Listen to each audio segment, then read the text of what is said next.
pagsasamahan sa kanyang hilingan tulong nawa sa tapong ito ay nagkaisa kami na maihatid namin ang at maraming po salamat sa magandang panahon na binigay mo sa araw na ito. Maihatid namin siya ng maayos. Maraming po salamat sa panahon na ibinigay mo po sa amin. At sana patuloy ang iyong paggabay, pag-iingat sa bawat sa amin. Amen. Ang aming pasasalamat ay matanggap mo, Panginoon. Ito na lamang po ang aming sinasalat, ibinagdalangin. Kami pagpapasalamat sa pangalan ng aming Panginoon Jesus. Amen. Amen. Panginoon, kami po ay nagpupuri, nagpapasalamat sa kabutihan, Panginoon, sa pamilyang ito manalad, o Diyos na dakila, Diyos na makapangyarihan. Kinukumit namin, Panginoon Lord God, ang labi ni Cording Cucudia manalad, Panginoon Lord, o Diyos.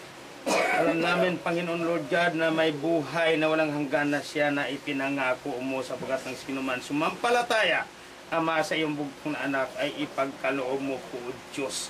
At payapain mo, Panginoon, ang kanilang mga damdamin, mga isipan, sapagkat kayo ang prinsipi ng kapayapaan.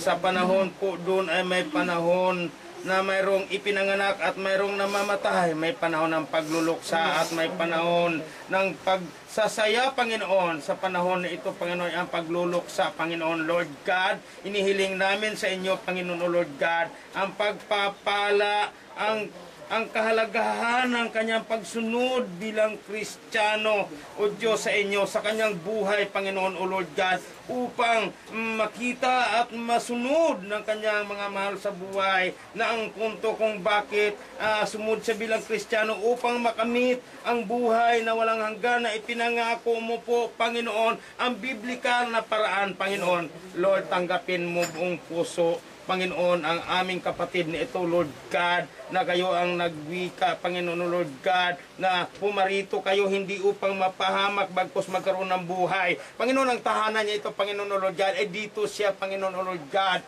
na nanatili, Panginoon, at mahal ng tahanan na ito. Iiwan mo, Panginoon, Lord God, ang pagpapala at blessing, lalo na sa mga kapatid niya, sa mga apo niya, Panginoon, sa mga manugang, sa kanyang mga anak, Panginoon.